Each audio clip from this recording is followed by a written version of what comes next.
Dear friends, welcome to my YouTube channel. आप सभी का हार्दिक स्वागत है हमारे हमारे और आपके इस यूट्यूब चैनल पे।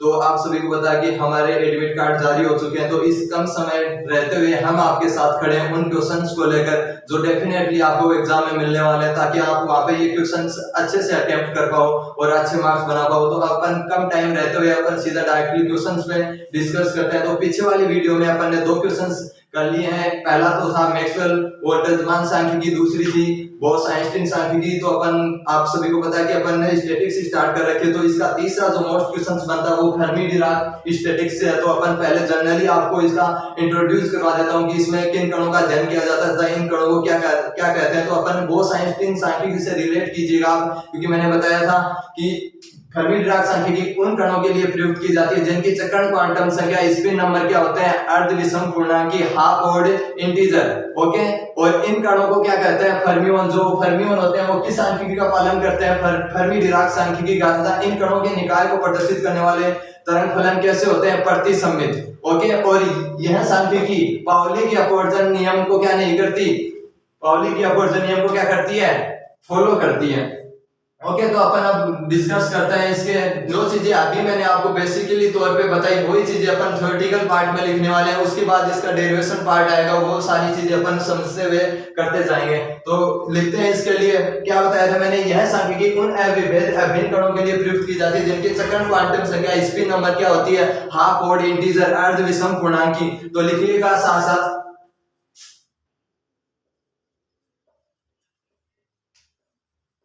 यह सांख्यिकी उन अभिन्न अविभेद कणों के लिए प्रयुक्त की जाती है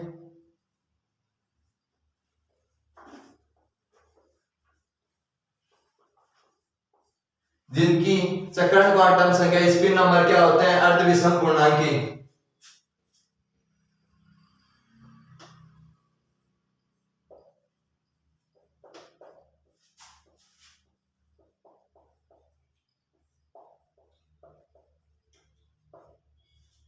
क्या होती है, अर्ध विषम पूर्णांकी।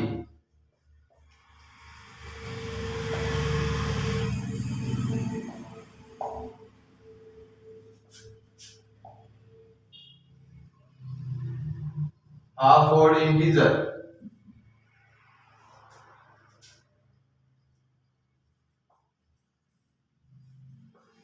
ओके, तो उन कणों को क्या कहा जाता है, वो फर्मियोन कण कहा जाता है। तो यह सांख्यिकी उन अभिन्न अविभेद तो मैंने बताया था आपको जिनमें भेद नहीं किया जा सकता, अभिन्न जो क्या नहीं हो, भिन्न नहीं हो, कणों के लिए प्रयुक्त की जाती है जिनकी चक्रण क्वांटम संख्या क्या हो, अर्ध विषम पूर्णांकी होती है।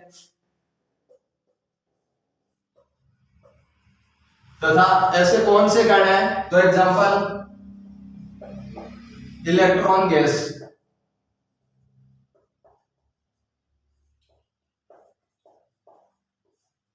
तथा वे कण जो फर्मी डिराक सांख्यिकी का पालन करते हैं उन कणों को क्या कहते हैं, फर्मियोन।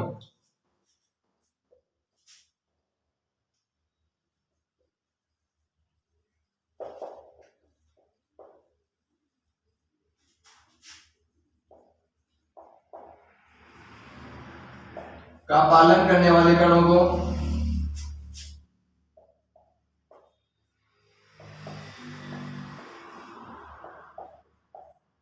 क्या कहते हैं, फर्मियोन।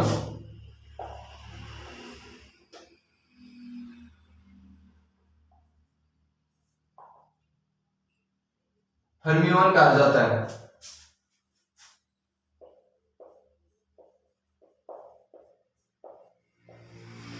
तथा ये कण पाउली के एक्सक्लूजन प्रिंसिपल को क्या करते हैं, फॉलो करते हैं।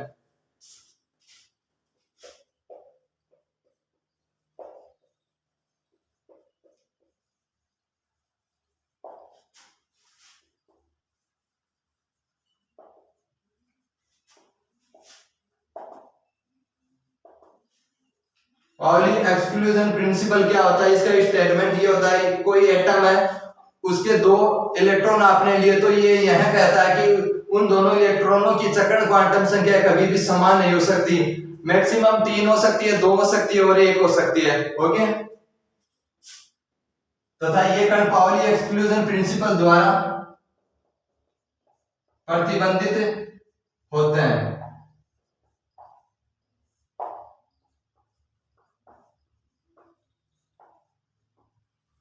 तथा इन कणों के निकाय को प्रदर्शित करने वाले तरंग फलन कैसे होते हैं? प्रतिसम्मित। बोस-आइंस्टीन सांख्यिकी में क्या लिखा था अपन ने? बोस-आइंस्टीन सांख्यिकी कणों को प्रदर्शित करने वाले तरंग फलन कैसे होते हैं? सम्मित। इसमें क्या है उसका अपोजिट? इन कणों के निकाय को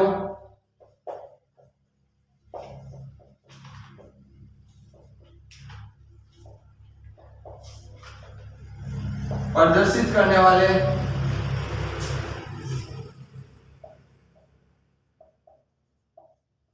तरंग फलन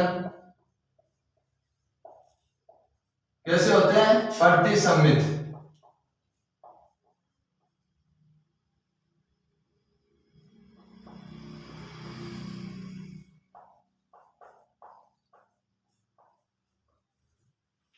ओके, तो वही चीजें तो मैंने आपको बेसिकली बताई थी स्टार्टिंग में, वही चीजें अपन ने थ्योरेटिकल पार्ट में लिखी हैं। अब अपन देखते हैं कि इस सांख्यिकी के अंदर कणों के पाए जाने की प्रायिकता को किस तरीके से प्रदर्शित करता है। ओके, यह स्टैटिक्स किसके द्वारा दी गई थी? फर्मी डिराक द्वारा, इसलिए इसे फर्मी डिराक स्टैटिक्स कहा जाता है। तो अपन लिखते हैं फर्मी डिराक स्टैटिक्स में कणों के पाए जाने की प्रायिकता को कैसे प्रदर्शित करता है। अब यहां से इसका डेरिवेटिव पार्ट स्टार्ट होता है, तो समझते जाइए, साथ साथ लिखते हैं।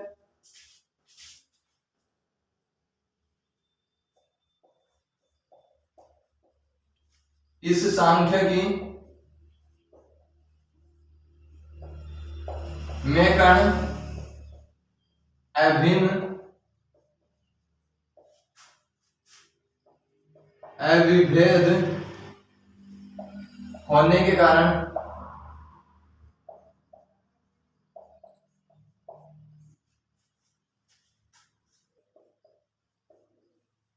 प्रायिकता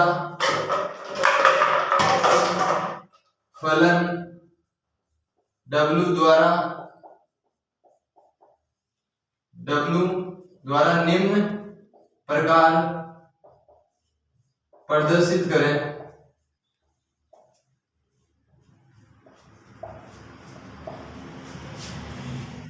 तब तो इसमें प्रायिकता फलन किस तरीके से प्रदर्शित किया जाता है?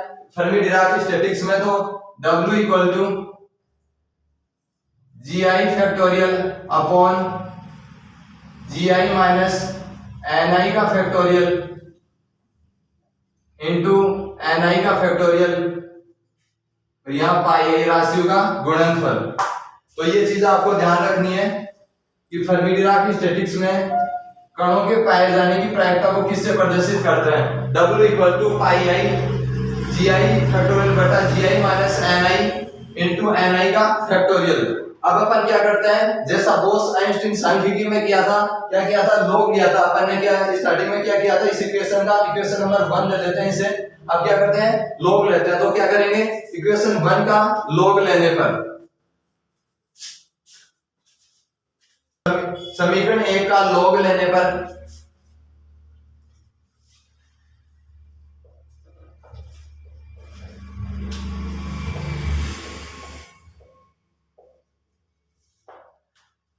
तो लॉग वाली फॉर्म में कन्वर्ट कर देंगे इसे। Log W equal to log pi आई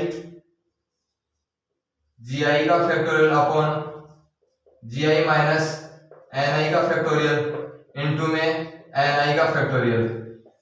अब अपन क्या करेंगे? यहाँ पे log A अपॉन B का फॉर्मूला यूज करेंगे। तो log A अपॉन B क्या होता है? log A minus log B।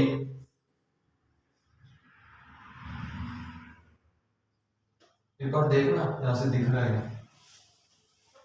log W equal to log A upon B वाला फॉर्मूला यूज करेंगे। पहले पाई आई को क्या करेंगे? समेशन में कन्वर्ट, क्योंकि क्या है? राशियों का गुणनफल। समेशन ऑफ क्या होगा? log GI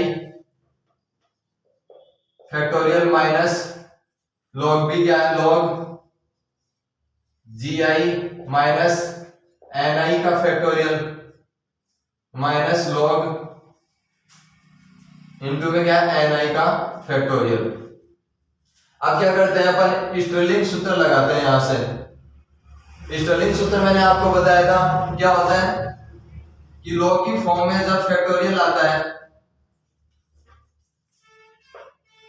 स्टर्लिंग सन्निकटन सूत्र,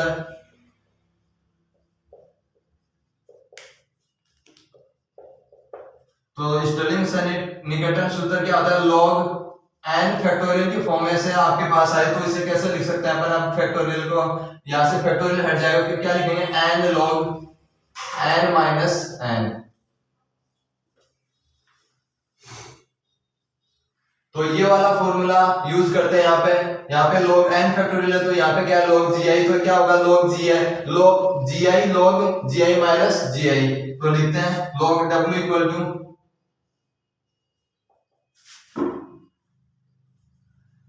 summation of I G I log G I minus G I. क्या किया, ओनली स्टर्लिंग फॉर्मूला यूज किया। आगे क्या, यहाँ पे भी यही फॉर्मूला लगाते हैं तो क्या होगा, G I minus N I log G I minus N I minus G I minus N I. और यहाँ पे क्या करते हैं माइनस, इसमें भी ये लगा देते हैं, एक बार साफ कर देता हूं।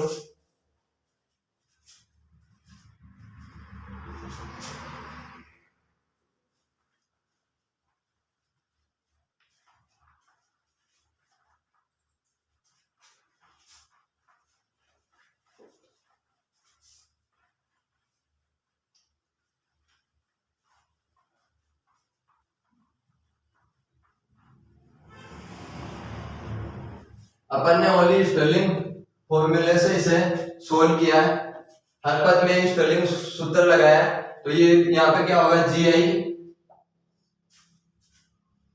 Log sorry N I, N I है यहाँ पे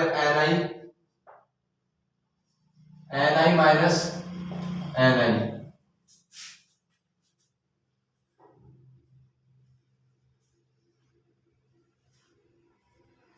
अब क्या करते हैं अपन, अवकलन करते हैं इस इक्वेशन का। स्टर्लिंग सूत्र लगाने के बाद अपन क्या करते हैं, जो इक्वेशन बनती है अपने पास उसका क्या करते हैं, अवकलन करते हैं। तो इसे इक्वेशन नंबर क्या दे देते हैं अपन, 2। अब क्या करते हैं इक्वेशन नंबर 2 का अवकलन करने पर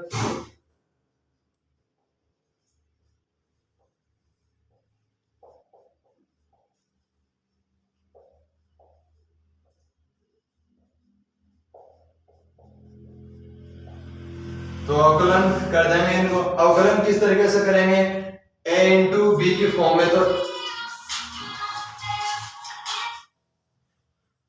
तो अवकलन करके लिखेंगे तो क्या लिखेंगे, स्टैटिक्स में क्या करता है, अवकलन को डेल से डिनोट करते हैं। तो del log W equal to summation of I.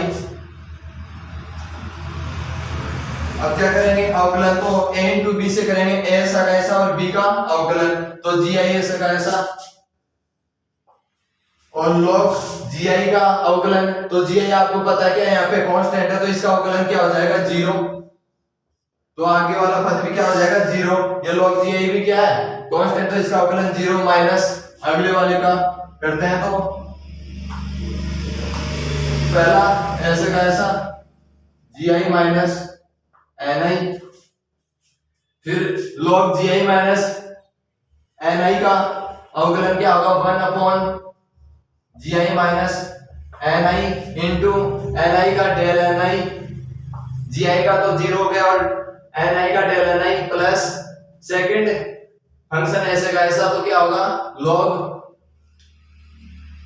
G I minus N I into first का अवकलन, तो क्या होगा डेल एन आई, ओके, माइनस डेल एन आई। ये वाला पद भी चल रहा है साथ में, तो इसका अवकलन क्या होगा, डेल एन आई। अगले वाले पद का और करते हैं, माइनस ये वाला माइनस, अब इसका एन आई ऐसे का ऐसा 1 अपॉन लॉग एन आई का 1 अपॉन एन आई डेल एन आई प्लस सेकेंड ऐसे का ऐसा log N I into first का अवकलन del N I minus N I का अवकलन डेल एन आई। ओके, अब जो जो चीजें इसमें कैंसिल हो रही हैं वो अपन क्या कर देते हैं, कैंसिल कर देते हैं। तो जी आई एन आई से ये कैंसिल हो गया और इधर एन आई से एन आई कैंसिल, ये अंदर मल्टीप्लाई होगा तो ये डेल एन आई किसका होगा, माइनस का, और ये प्लस का, तो डेल एन आई से डेल एन आई कैंसिल। इसी तरह ऊपर क्या होगा, ये माइनस अंदर मल्टीप्लाई होगा तो डेल एन आई माइनस का, और ये प्लस का, तो ये डेल एन आई से डेल एन आई कैंसिल। बाकी बचा क्या है, log G I minus N I del N I log N I del N I और समेशन। तो लिख देते हैं जो टर्म बाकी रही है, del log w equal to summation of I. यहाँ पे वो वाला फॉर्मूला फिर से यूज करते हैं, यहाँ पे क्या है log a और ये log b, तो यहाँ पे ये अंदर जाके माइनस क्या होगा, ये मल्टीप्लाई होगा तो किसका बन जाएगा, minus log N I del N I, तो किसका फॉर्मूला बन गया, log a minus log b का, तो क्या होता है log a अपॉन b।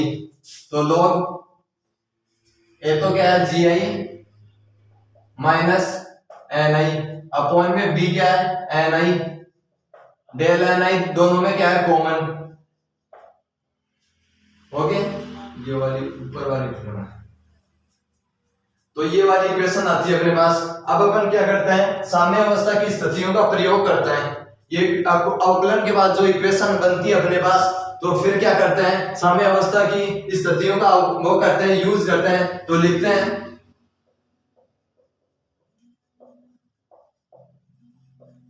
साम्य अवस्था स्थितियों का प्रयोग करने पर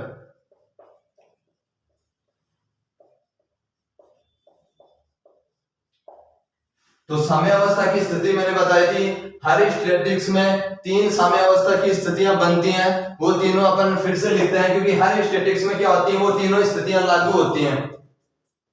फर्स्ट कौन सी थी कि कुल अणुओं की संख्या क्या होती है, नियत होती है।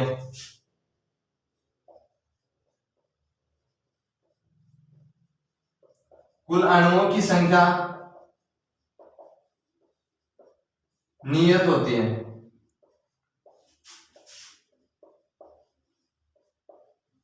अर्थात summation of I N I equal to N क्या होती है, कांस्टेंट। तो ये वाला साफ कर देता हूं, इस वाला साइड वाला पार्ट।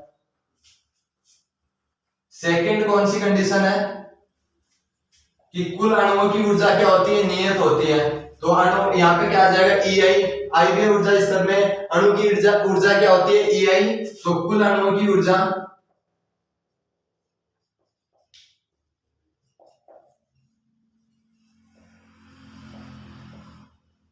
नियत होती है।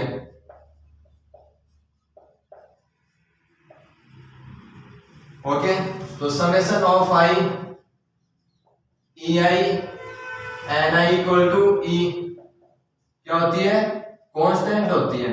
अब अपन क्या करते हैं, इन दोनों इक्वेशंस का क्या करते हैं, अवकलन करते हैं। क्यों करते हैं, क्योंकि इस वाली इक्वेशंस में रखने वाली है दोनों इक्वेशन, तो इनका भी क्या करते हैं अपन अवकलन करके इसमें रखेंगे।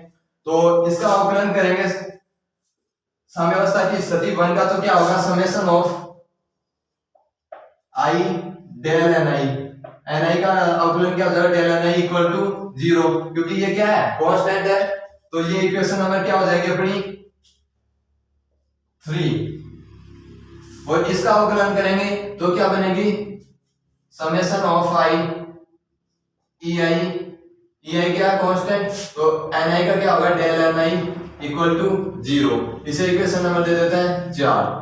और थर्ड जो शर्त बनती है अपनी साम्य अवस्था की, वो क्या कहती है कि अधिकतम प्रायिकता किसके इक्वल होती है, 0 के इक्वल होती है। तो अपने पास प्रायिकता यहाँ पे ये इक्वेशन आई है, तो अपन क्या मान लेते हैं, इस इक्वेशन को अधिकतम प्रायिकता मान लेते हैं, क्योंकि थर्ड जो शर्त है उसको फॉलो करवाना है यहाँ पे। तो वो क्या होती है, अधिकतम प्रायिकता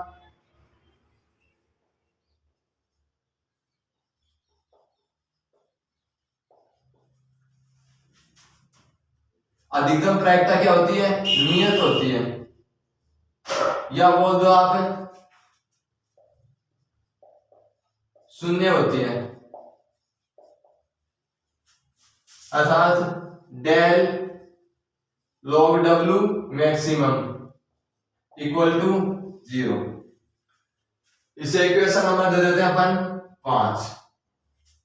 अब अपन क्या करते हैं आगे, इन तीनों कंडीशंस का यूज करते हैं। जो इक्वेशन बनी अपने पास, दो स्थितियां हैं साम्यावस्था की, तो पहले क्या करते हैं अपन, इक्वेशन नंबर 5 को, जो ये इक्वेशन आई है अवकलन करने पर उसको ये मान किस में रखते हैं, पुट करते हैं कंडीशन 3 में। तो क्या होती है, del log maximum equal to ये पूरा पद किसके इक्वल हो जाएगा, 0 के।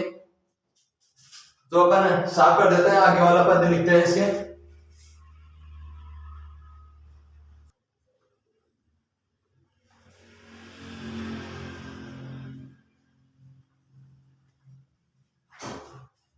लिखेंगे इक्वेशन नंबर 5 से समीकरण 5 से क्या करते हैं, इस वैल्यू को 0 के इक्वल कर देते हैं। क्यों कर देते हैं, क्योंकि साम्यावस्था की स्थिति क्या होती है, अधिकतम प्रायिकता क्या होती है, 0 होती है, 0 के इक्वल होती है। तो लिख देंगे del log maximum equal to क्या वैल्यू थी, summation of I log G I minus N I बटा एन आई इंटू में del N I equal to किसके इक्वल हो जाएगा, 0। किसके अनुसार किया है, इक्वेशन नंबर 5 के। ओके, अब अपन क्या करते हैं, समीकरण 4 को और 5 को अल्फा बीटा, समीकरण 3 को किससे गुणा करते हैं, अल्फा से, और समीकरण 4 को किससे गुणा करते हैं, बीटा से। समीकरण 3 को अल्फा से तथा समीकरण 4 को बीटा से गुणा कर समीकरण जो 6 बनती है इसे 6 दे देते हैं। समीकरण 6 और 4 और 3 की सहायता से लाग्रांज विधि से हल करके लिखते हैं, तो वो इक्वेशन क्या आती है, तो यहाँ पे ये क्या हो जाएगा, बीटा से गुणा होगा तो अंदर summation of I beta E I del N I, और यहाँ पे अल्फा से गुणा होकर क्या होगा, summation of I alpha del N I. तो अपन क्या करते हैं, लाग्रांज विधि से हल करके इन तीनों इक्वेशन का यूज करके लाग्रांज विधि से डायरेक्टली लिखते हैं। तो क्या लिखते हैं, del log maximum equal to summation of I log G I minus N I upon N I into में क्या चल रहा है, del N I minus summation of I, समीकरण 3 को किससे गुणा किया, अल्फा, तो क्या हो जाएगा alpha del N I minus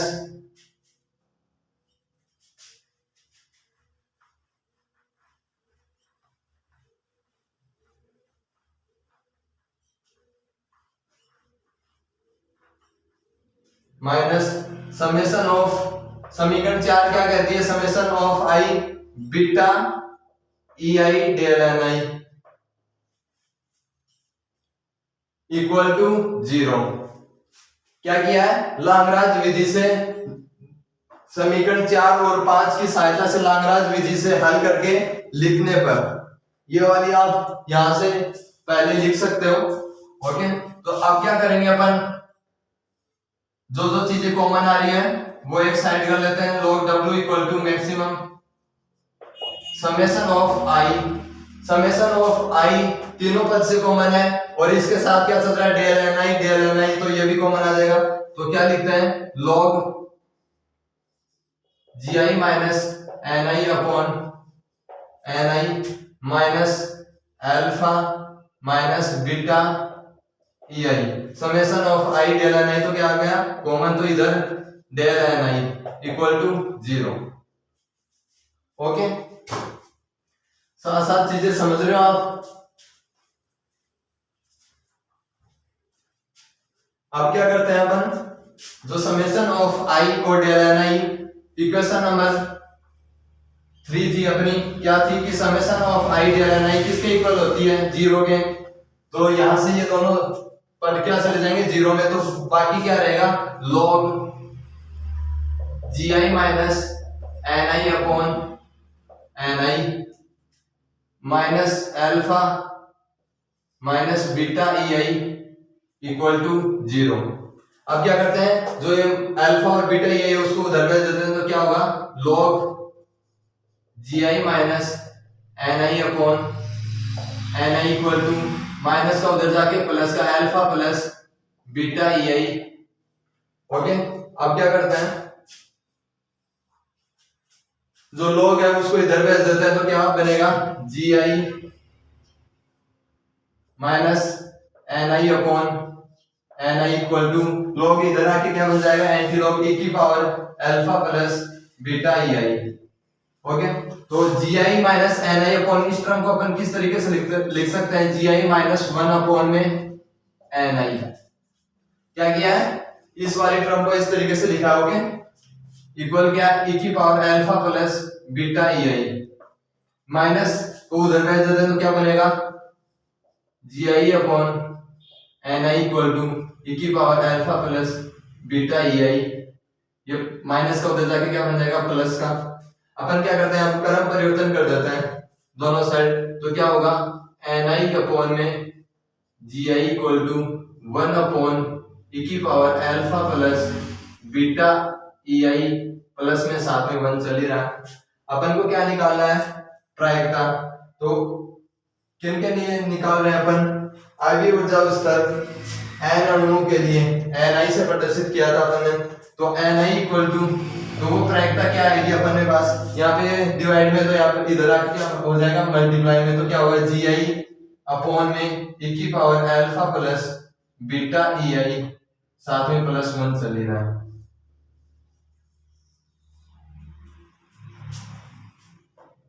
ये समीकरण नंबर क्या दे देते हैं 7। तो समीकरण 7 को ही फर्मी डिराक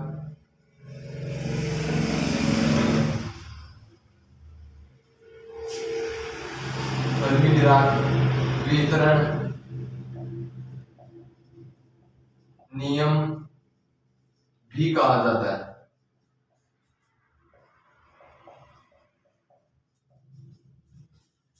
तो ये आ चुकी है अपने पास फर्मी डिराक स्टैटिक्स। यहाँ पे तो अणुओं को फर्मी डिराक स्टैटिक्स में अणुओं को रखने के तरीके कैसे हो सकते हैं इसमें, इसलिए इसे फर्मी डिराक स्टैटिक्स में वितरण नियम कहते हैं, क्योंकि इसके अनुसार कणों को क्या कर सकते हैं, वितरित कर सकते हैं, वितरण कर सकते हैं। तो आई होप आपको अच्छे से समझ आया होगा। और any questions doubts so ask me in comment box. Okay guys, thank you. इस एग्जाम टाइम में ऐसे ही पढ़ते रहिए अच्छे से, मैं क्वेश्चंस लेके आने वाला हूँ इससे आगे। ऑर्थो और पैरा हाइड्रोजन पे जो क्या है एक मोस्ट क्वेश्चन बनता है एग्जाम पे, तो इसे अच्छे से करिए, क्या पता यही एग्जैक्ट आपको एग्जाम में मिलने वाला है। Okay guys, thank you.